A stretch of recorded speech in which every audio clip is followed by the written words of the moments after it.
Ici le philosophe jovialiste André Moreau. Maintenant que vous commencez à connaître mon système et que vous avez une idée de mes conceptions, de l'être, de l'absolu, de la conscience, de la liberté, eh bien il est temps aujourd'hui que je vous parle du monde. D'abord, je commence par une anecdote. Nous étions en 1964 et je suivais un séminaire avec Paul Ricoeur sur la notion de monde chez Heidegger. On sait que Paul Ricoeur était le traducteur, un des traducteurs français de Husserl et qu'il avait connu le maître en Allemagne.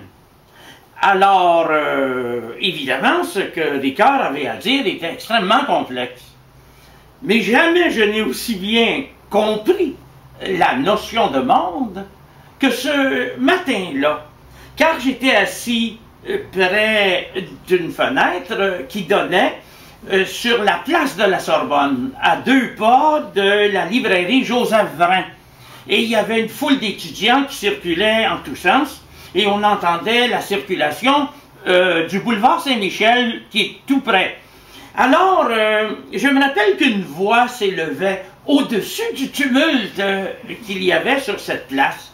Et soudain, j'ai compris que c'était la voix d'un vendeur de journaux qui tirait une brouette pleine d'exemplaires du fameux quotidien français, Le Monde. Et j'entendais sa voix très haut, « Le Monde! Le Monde! » Et c'est comme si le monde s'était rappelé à moi.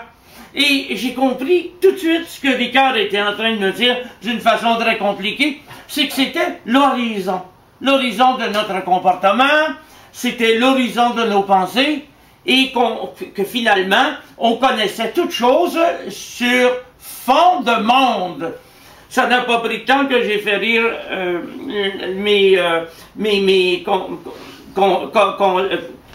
collègues, j'allais dire confrères, c'est plutôt confrères, parce que nous étions tous des étudiants, au restaurant ce midi-là, lorsque j'ai dit que je mangeais ma crème glacée sur fond de monde Jello, parce que c'était un dessert de crème glacée de Jello rouge.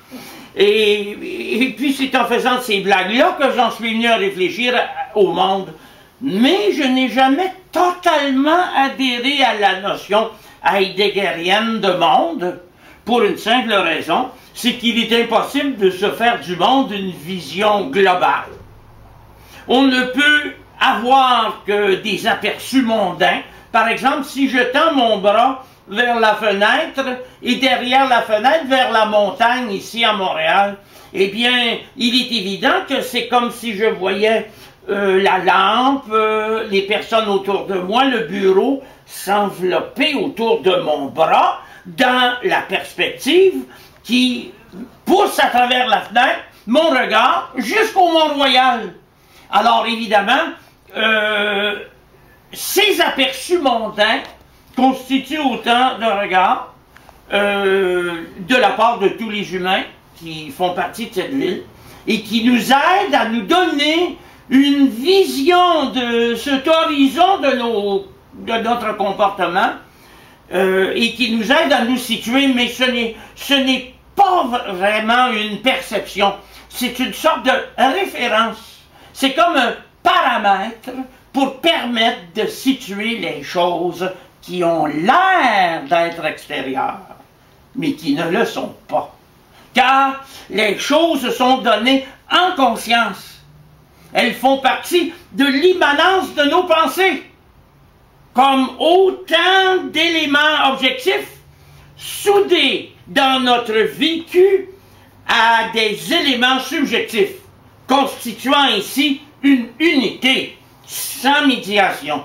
Alors, le monde demeure et restera toujours une référence existentielle, parce que, évidemment, il fait partie de cette lancée qu'on appelle l'être au monde à travers un corps.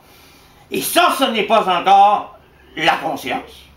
Et ce n'est pas encore encore moins devrais-je dire l'être.